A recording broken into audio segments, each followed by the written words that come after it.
फारूक शाह और आज हमारे स्टूडियो में उपस्थित हैं 7 स्टार टीवी न्यूज़ के संपादक मोहम्मद ताहिर और हमारे साथ जो है आज चर्चा में शामिल है अल्ताफ जीवानी जी जो लगातार सोशल मीडिया पे एक्टिव रहते हैं।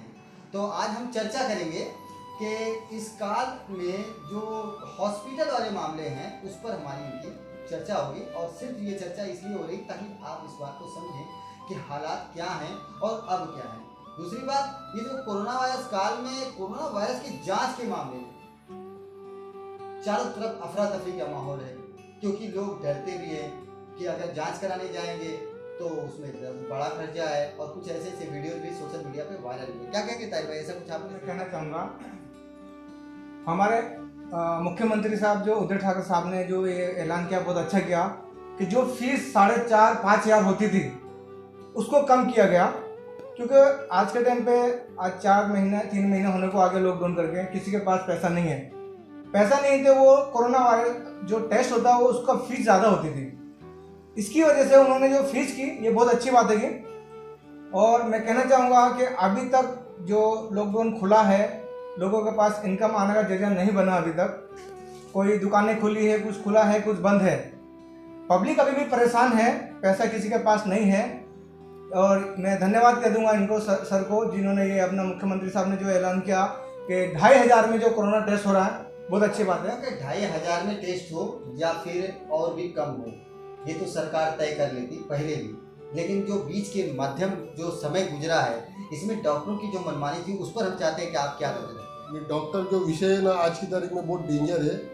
वो जितना आपने ज़िंदगी भर कमाया है वो 1 मिनट में लूट लेगा वो। बस वो आज डॉक्टर नहीं, ये लुटेरे हैं। अगर सरकारी हॉस्पिटल में जाओगे तो जान से हाथ धो बैठोगे और प्राइवेट में जाओगे तो धन से हाथ धो बैठोगे। आज का विषय ऐसा है क्योंकि डॉक्टर लोगों को समझना चाहिए कि ये जो लेबोरेटरी का जो चार्ज है 4,500 रुपये लेते थे वो लोग कोरोना का, तो 4,500 रुपये क्या बेस पे लेते थे वो मुझे समझ नहीं पड़ता। अभी बिल्डिंगों में जो आजकल जो फ्लैट में जो रहते हैं वो अगर ट्रांसफ़र करके दूसरे बाजू जाते हैं भाड़े वाले तो बिल्डिंग वाले अड़ीबाजी करते हैं ये सबका कोरोना टेस्ट होना चाहिए। तो 4,500 एक का तो 5 जन हुआ तो कितना हो गया। तो ये सब लूटपाट का जो धंधा है और बहुत ही ज़्यादा बड़ा हुआ है। और ये अच्छा हुआ कि जो सरकार ने बहुत जल्दी फटाफट डिसीजन ले लिया कि जो घर पे जो है इसका 4,500 का 2,200 रुपये पे आ गया और अगर घर पे कोई बुलाते हो तो उसका 2,800 रुपया है। तो एक अच्छा डिसीजन है सरकार का क्योंकि ये लेना ही चाहिए था क्योंकि लोगों पे बहुत बड़ा बोझ है। मैं ये बात बोलना चाहूँगा कि अगर ये 2,500 रुपये आज के डेट में 2,500 रुपये भी बहुत ज़्यादा है। 2,200 रुपया है, 2,200, 2,500, 2,000 जो भी है ये आज की डेट में ज़्यादा है क्योंकि लगातार चौथे महीने हो गए लोगों का काम धंधा बंद किया और आर्थिक स्थिति इतनी चरमरा गई कि लोगों के पास खाने की व्यवस्था नहीं है। तो ऐसी सिचुएशन में अगर ये 250 रुपये घर यहाँ पे है मतलब 2,000, 2,200 रुपये जो प्राइवेट हॉस्पिटल में, तो सरकारी का कुछ रेट निर्धारित किया गया कि वहाँ पे और कम होगा ताकि ऐसा करना ही चाहिए क्योंकि 2,500 भी बहुत ज़्यादा है। और ये 2,500 चलो ठीक है, किसी को एक शक के दायरे पे तुम हो तो उसको 2,500 रुपये देना पड़ेगा। पर ये जो अभी आजकल जो बिल्डिंग में जो ट्रांसफ़र चालू है, जो बिल्डिंग में ये शिफ्टिंग चालू है उसका एक फैमिली में 5 जन रहेगा, एक जन का 2,500 रुपये तो कितना हो गया। वो कैसा बर्दाश्त करेगा एक भाड़े वाला आदमी, उसको दलाली का खर्चा देगा या ये सबसे ऊपर आएगा वो। तो ये आदमी लोग को जीना और रहना बहुत मुश्किल सा हो गया। इसके ऊपर सरकार को देखना ही चाहिए। और दूसरी बात जो है MBBS डॉक्टर, वो MBBS डॉक्टर बिल्कुल ही गायब है। और जो झोला छाप डॉक्टर है, जो सड़क छाप डॉक्टर है, उनका ही बोलबाला है। पर मैं उनके ऊपर ज़्यादा कटाक्ष नहीं करूँगा क्योंकि झोला छाप डॉक्टर है करके ये MBBS वाले कम ले रहे पैसा। अगर झोला छाप डॉक्टर नहीं रहेगा, झोला छाप डॉक्टर 100 रुपये में दवा देता है या 80 रुपये में देता है। अगर ये झोला छाप नहीं रहेगा तो MBBS तुम्हारे से 500 रुपये लेगा, पक्का 500 रुपये लेगा, उसकी दादागिरी करेगा।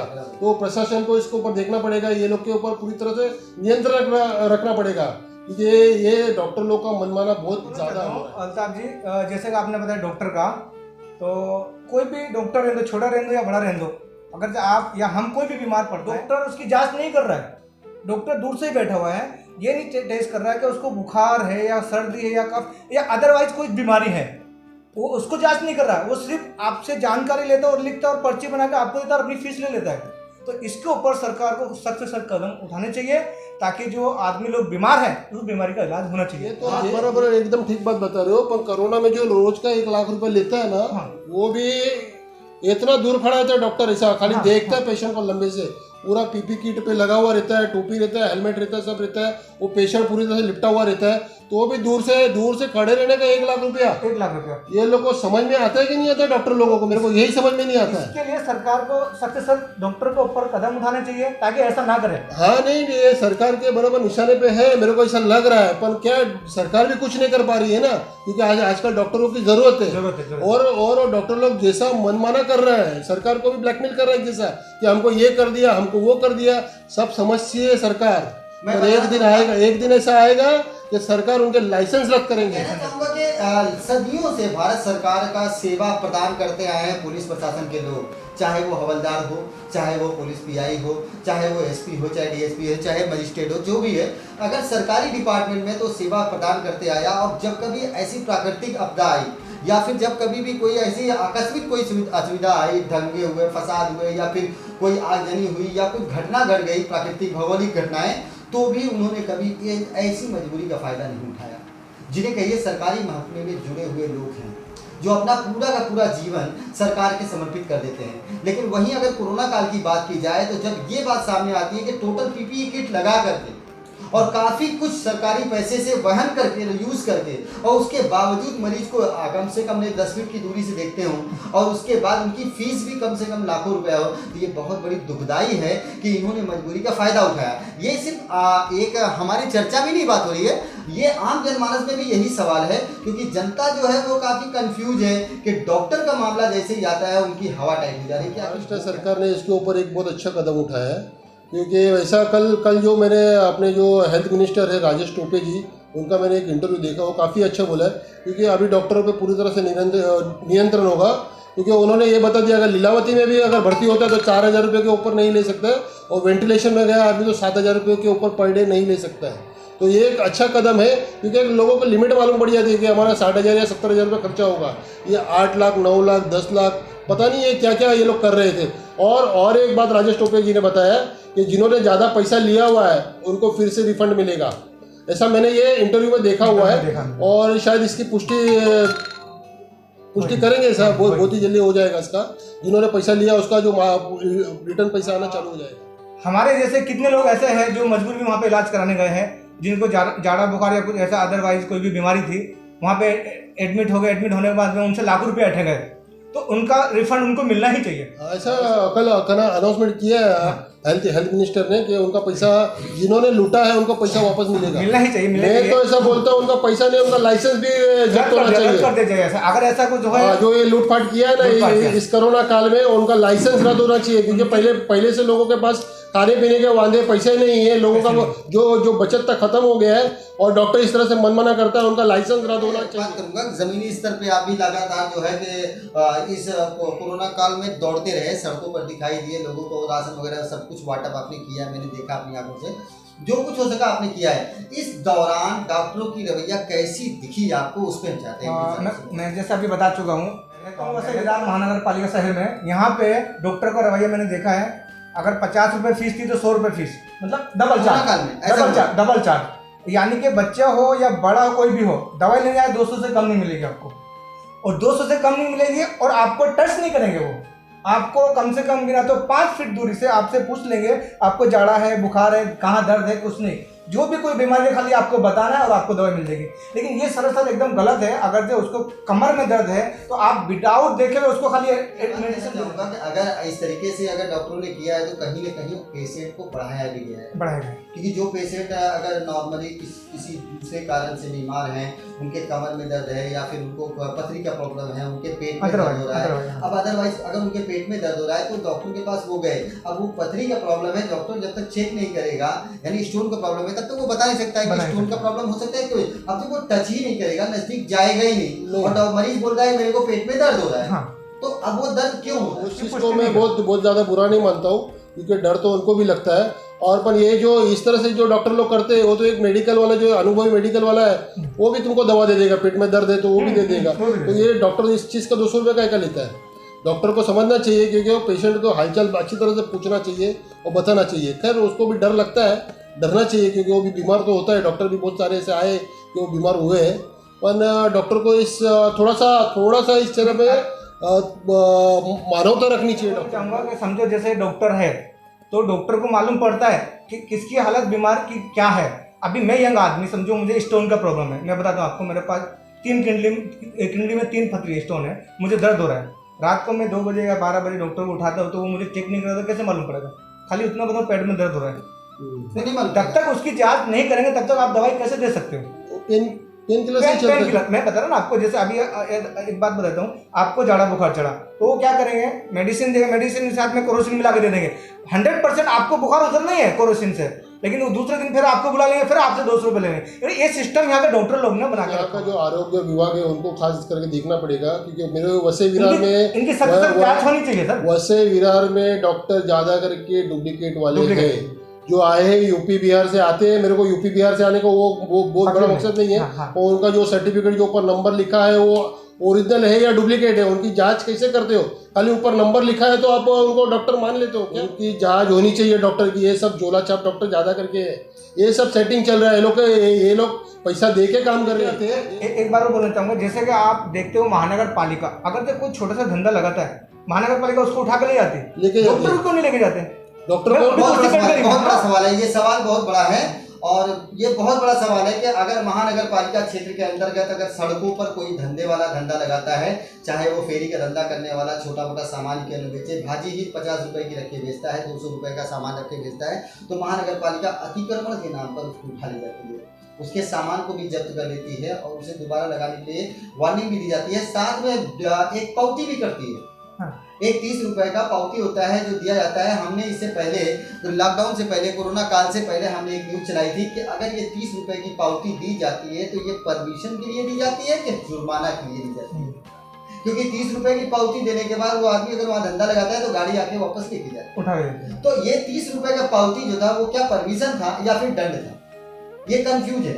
दूसरी बात मैं कहता हूँ कि यही बात पे आते हैं कि अगर महानगर पालिका के लोग ऐसे लोगों को उठा के ले जाते हैं जो छोटा मोटा धंधा करता है, जो सर्टिफिकेट लगा के बैठा है डॉक्टर का, अल्ताफ भाई की बात मैं बोलता हूँ, जो सर्टिफिकेट लगा के बैठा है डॉक्टर का, वो जान बचाने की जिम्मेदारी है। वो कोई भी इंजेक्शन लगाएगा, मरीज उससे कहेगा लगा दो, क्योंकि मरीज उसको डॉक्टर से वो ये समझ के नहीं सोचेगा कि ये जल्लाद है और वो बोलेगा लगा दो। अब इनके सर्टिफिकेट कितने मजबूत है, इन्होंने कहाँ से प्राप्त की है, इस बात की गारंटी नगर पालिका की होती है। इस तरह से न जाने कई पेशेंट मर भी जाते हैं, कभी कभी ऐसे घटनाएं घटी हैं, पेशेंट आरोप लगाते हैं डॉक्टर के ऊपर के डॉक्टर क्या गए इंजेक्शन लगवाया, ऐसा ऐसा हो गया, हमारा पेशेंट खत्म हो गया, लेकिन वो पुलिस तक जाके मामला रफा दफा होकर के खत्म हो जाता है। लेकिन सच्चाई ये है कि उस मौत की जिम्मेदारी में अगर कहीं न कहीं डॉक्टर है तो साथ में महानगर पालिका, क्योंकि ये जो झोला छाप डॉक्टर है वो ज़्यादा बड़ा रिस्क लेते नहीं है, वो छोटी मोटी गोली देते हैं जो उनकी फिक्स है, एक एसिडिटी की गोली, एक क्रोसिन गोली और एक इतनी गोली देते हैं और वो कोई बड़ा रिस्क लेते नहीं, वो बड़ा रिस्क के लिए हॉस्पिटल में भेज देते हैं। नहीं भाई, आपको शायद आप वो आदमी देख के दवा देते हैं। हाँ। अगर आप शिक्षित दिख रहे हो और समझदार दिख रहे हो, आप अच्छे घर से हो, तो आपको उस हिसाब से दवा इंजेक्शन देंगे, नहीं तो आपको जरूर भेज देंगे कि 500 रुपये के पास जाओ। हाँ। लेकिन जो गरीब तबके के जाते हैं, मिडिल क्लास के जाते हैं, उनको जानते हैं ये पढ़े लिखे हैं नहीं। हाँ। उनको इंजेक्शन भी लगाते हैं और अपने ही डिस्पेंसरी में पानी भी चढ़ाते हैं। झोला छाप डॉक्टर तो ये इंजेक्शन और ये जो ग्लूकोज का बाटली चढ़ाते हो, झोला छाप को तो इंजेक्शन लगाने का वो राइट से नहीं है। हाँ। वो इंजेक्शन लगाए, वो होम्योपैथिक का डॉक्टर होता है, वो एलोपैथिक की दवा देता है। मैं एक बात ये मैंने अभी कुछ समय पहले देखा था, करीबन 1 से 1.5 साल में गोराई नाके पे एक पेशेंट ऐसी मरी थी लेडीज, वो समझो डिलीवरी उसकी नहीं हुई थी, तो डॉक्टर ने उसको सुई लगाया था तो वो ऑफ होने की, मतलब उसका चेहरा पूरा ब्लैक हो चुका था, तो डॉक्टर को इतना जांच नहीं मिला कि उसको इंजेक्शन कौन सा देना है। वो तो आप कोई सा भी आप छोटा क्लिनिक हो या बड़ा क्लिनिक हो, सबसे पहले डॉक्टर को ये जांच रहनी चाहिए कि मैं इनको इंजेक्शन लगाऊंगा तो उसका चेहरा काला क्यों पड़ेगा मरने के बाद। आप यकीन करो, हमने वो अपनी आंखों से देखा है। मैं वो हॉस्पिटल का नाम नहीं बताऊंगा क्योंकि वो मैटर हो गया आज करीबन 1.5-2 साल हो गया है। गोराई नाके की बात है, तो वो लेडीज का चेहरा एकदम पूरा ब्लैक हो गया था। नहीं होता है ऐसा, वो एडमिट रखा उसने कि जिंदा है, मतलब बहुत पैसा बनाने के लिए डॉक्टर कुछ भी करता है। डॉक्टर ज्यादा करके जो गली कुची में है या वैसे के जो ग्रामीण एरिया है, हाँ। वहाँ ज्यादा करके ये अनपढ़ और झोला छाप डॉक्टर ही रहते हैं। और फारूक भाई जैसा आपने बताया था अभी नगर पालिका की बात, हाँ। जो नगर पालिका जो वसूली करते हैं, पर ये लॉकडाउन के पीरियड में ये इस तरह से नहीं है।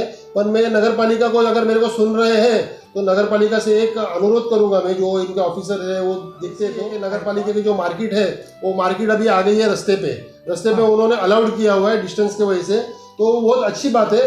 पर अभी उनको एक ध्यान रखना पड़ेगा क्योंकि जो अभी जो पहला रिक्शा चलाते थे वो आज भाजी का धंधा करते हैं, और बहुत सारे धंधे कटलेरी वाले ये वो सब रास्ते पे आ गए हैं, और वो अपनी दुकान बढ़ाते जा रहे हैं, और लेफ्ट और राइट दोनों भाई से दुकान बढ़ाते जा रहे हैं, और उसके बाद में कस्टमर खड़ा रहता है, तो कार वगैरह चलने की जगह नहीं रहती है, तो इससे एक्सीडेंट होने का चांस है बहुत ज़्यादा। और ये सब झगड़े का विषय है, तो ये होने के पहले शायद अभी होना चालू भी हो गया, और काफ़ी ट्रैफिक वगैरह जमा हो जाती है, किसी को कट लग जाता है, तो ये नगर पालिका से में अगर मेरे को देखते हैं तो इस चीज़ के ऊपर ध्यान रखें और उनको कोई अच्छी खुली जगह में जगह दें। हाँ, जैसे समझो महानगर पालिका जो अफोर्ड करती है, पावती 30 रुपए की पावती अफोर्ड करती है, तो आप जब ये धंधा लगाने के लिए बिजनेस देते हो, आप तभी अफोर्ड करें ना। आप 20 की जगह 30 की आप 50 अफोर्ड करो, लेकिन उनको एक सेपरेट जगह दीजिए ताकि किसी की गाड़ी, समझो कोई जो ठेला रेडी लगाता है, कुछ भी लगाता है, वो गाड़ी उसको उठा के लेके जाते हैं, उसको फिर फाइन मारते हैं, आप 5,000 2,000 3,000 रेडी छुड़ा के ले जाओ, कांटे छुड़ा के, ये सब गलत है। जो वसई विरार महानगर पालिका आयुक्त साहब है, अगर वो यहाँ तक हमारी आवाज़ सुनेंगे तो इसके ऊपर एक विशेष ध्यान दिया जाए, क्योंकि ऐसा ना हो, और उनको एक गरीबों लोगों को एक स्थान जगह दी जाए कि यहाँ पे आपका सिस्टम बिठाया जाए भाजी मार्केट। ये जो अभी पेट्रोल पंप पे हम लोग जाते हैं पेट्रोल भराने के लिए, वो तो पेट्रोल भरने वाला के और जो बाइक, कार की बात नहीं कर रहा हूँ, बाइक उसका डिस्टेंस बहुत ज़्यादा कम रहता है, तो पेट्रोल पंप जो मालिक है उनको मैं अपील करूँगा कि उनको भी कोई अच्छी किट दे, ताकि उनके पास भी 100 जन आते हैं, और जो भराने वाले को भी ये कोविड-19 बॉम्बे से आता है, कोई दादर से, कोई कहीं से भी आता है, उसको लिखा नहीं रहता। हाँ, तो पेट्रोल पंप मालिक को मैं ऐसा रिक्वेस्ट करूंगा कि वो जो स्टाफ है उनका, उनकी पूरी तरह से अच्छी तरह से उनको कोई किट दे, और वो जो हेलमेट आता है प्लास्टिक का हेलमेट दे, ताकि लोगों को इससे डर कम रहे। हाँ, सावधानी बरते इसके लिए। कि हमारे आज के प्रोग्राम में हमने इस बात पर चर्चा की कि हाँ, कोरोना काल के समय डॉक्टरों का क्या रवैया रहा, और दूसरी बात मैं अपने दर्शकों से अनुरोध करूंगा कि अगर आपके पास इस तरह की कोई टॉपिक्स रहती है जिस पे चर्चा होनी जरूरी है, तो आप जरूर हमारे नंबर पे कॉल करें। और अब आज के डेट में जो बातें हमारे सामने उभर कर आई, जिस पे 5 तथ्य हमने रखे थे, 5 तथ्यों पर बात हुई है। पहला तो ये है, कोरोना काल में डॉक्टरों के लेकर के जो सरकार ने फैसला लिया वो काफ़ी बेहद तक बेहतर है, लेकिन इसमें भी और संशोधन होना चाहिए, क्योंकि जो गरीब तबका है उसके पास 2,000-2,500 भी नहीं है। इस कठिन काल को लगभग कम से कम 3 महीने हो गए, जो जहां फंसा था वहीं फंसा था, अब जाके थोड़ी राहत निकली बाहर निकलने के लिए। तो लोग अगर कहीं सेफ्टी में जा रहे हैं या सस्ते की वजह से किसी दूसरे क्षेत्र में जा रहे हैं, तो वहाँ ये समस्या आ रही है कि कोविड-19 का आप टेस्ट करा के आइए। ऐसे में अगर एक परिवार में 5 हैं या 10 हैं तो उनके लिए बड़ी मुसीबत। पहली बात तो ये, हमने जैसे आपको बता दिया, अभी आप किसी भी डॉक्टर के पास जा रहे हो, प्राइवेट पे जा रहे हो या आप म्यूनसिपालिटी में कहीं भी जा रहे हो, सबसे पहले तो आपको डॉक्टर वो जांच ही नहीं कर रहा ना, सिर्फ आपसे आपकी इन्फॉर्मेशन ले रहा है। भाई आपको 2 दिन पहले बुखार आया क्या नहीं आया, या आपको थकान हो रही, ये क्या हो गया, ये कोरोना जांच है, ये डॉक्टर लोग गलत है। एक चालाने के वो कागज के ऊपर लिख के देता है और 150 रुपये लेता है, तो ये बिल्डिंग वाले को भी थोड़ा सा कॉपरेट करना पड़ेगा, क्योंकि आने वाले जो भाड़ुत्री होते हैं बहुत सारे गरीब होते हैं, बहुत ज़्यादा अमीर नहीं होते, तो थोड़ा सा ध्यान रखें और डॉक्टर कोऑपरेट करो। अगर बिल्डिंग वाले मांगते सर्टिफिकेट मांगते, तो ये 20 रुपया लो या 25 रुपया लो, तुम सीधा 150 रुपया लेते हो। आप देख रहे हो महामारी में किसी के पास अनाज नहीं है, दुनिया भर में यहाँ पे सभी जगह मारामारी चल रही है, यहाँ पे नहीं है, महाराष्ट्र में नहीं, सभी जगह पे है। और जहाँ पे स्लिम एरिया होता है, जो झोपड़े पट्टी होती है, एक घर में 5, 8, 10 आदमी लोग रहते हैं, उन लोग के पास अनाज नहीं बेचारे के पास। कभी कभी फ़ोन आता है रात को 11-12 बजे भी मुझे, तो दया आती है, हमें देना ही पड़ता है वहाँ पे जाके। इस दौर पे जो हमने राशन कार्ड बनाया, भाई महाराष्ट्र सरकार ने दिया हमें राशन कार्ड, हमने तो अब घर पे नहीं बनाया।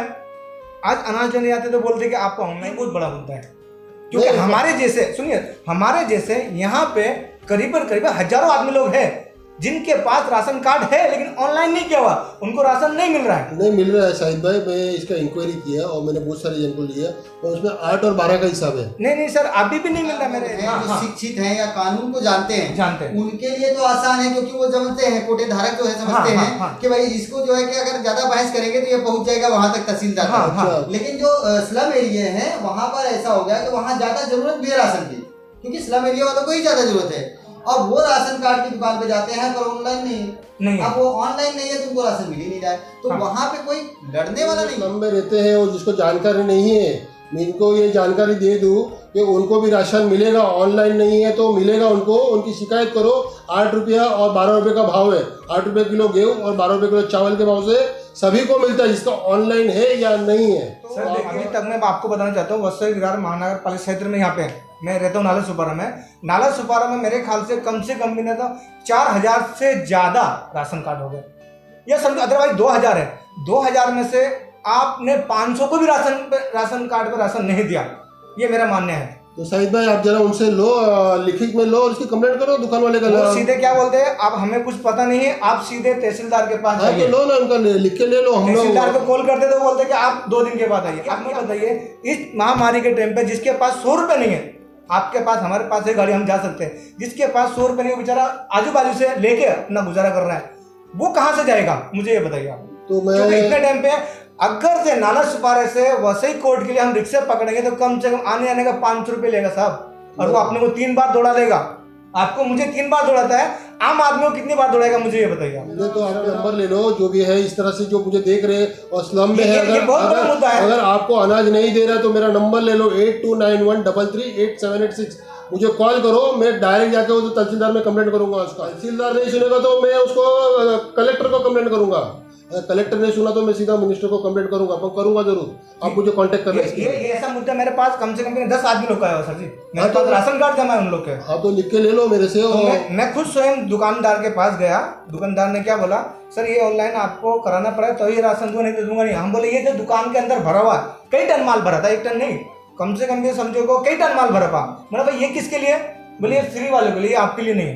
बोलिए, इस महामारी में जब तहसीलदार हमारा गरीबों को साथ नहीं दे रहा, आप हम तो क्या कितनी मदद करेंगे। नहीं तहसीलदार तो दे रहा है पर कायदा मालूम नहीं है, अब गरीब तक नहीं पहुंच रहा ना सर। जैसे मुख्यमंत्री हमारे तहसीलदार दे रहा है पर कोटेदार नहीं दे रहा, कोटेदार नहीं दे रहा। कैसे क्या करें? कोटेदार नहीं दे रहा तो कोटेदार का नंबर ले लो, दुकान नंबर ले लो और उसकी कंप्लेंट कर दो, आपकी शिकायत जरूर से मानी जाएगी।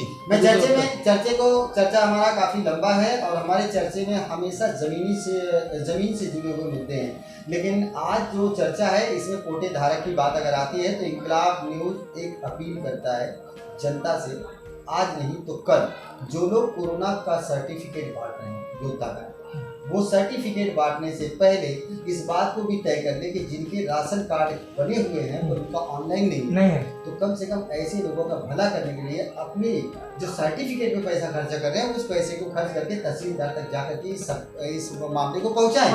क्योंकि अभी युद्ध खत्म नहीं हुआ है, आप योद्धा कल भी थे और आज भी हैं और आगे योद्धा बने रहिए, लेकिन योद्धा बनिए तो साथ में लोगों के काम भी आइए। आज जरूरत सर्टिफिकेट की नहीं है, जरूरत राशन की, जरूरत मदद की है, तो जरूर मदद करें। और दूसरी बात, हमारे चर्चे में कल फिर मुलाकात होगी और कुछ अलग से चर्चा होगी। हमारे स्टूडियो में आया ताहिर भाई और साथ में अल्ताफ तिवारी थी, हम बहुत बहुत धन्यवाद देंगे आप सभी का।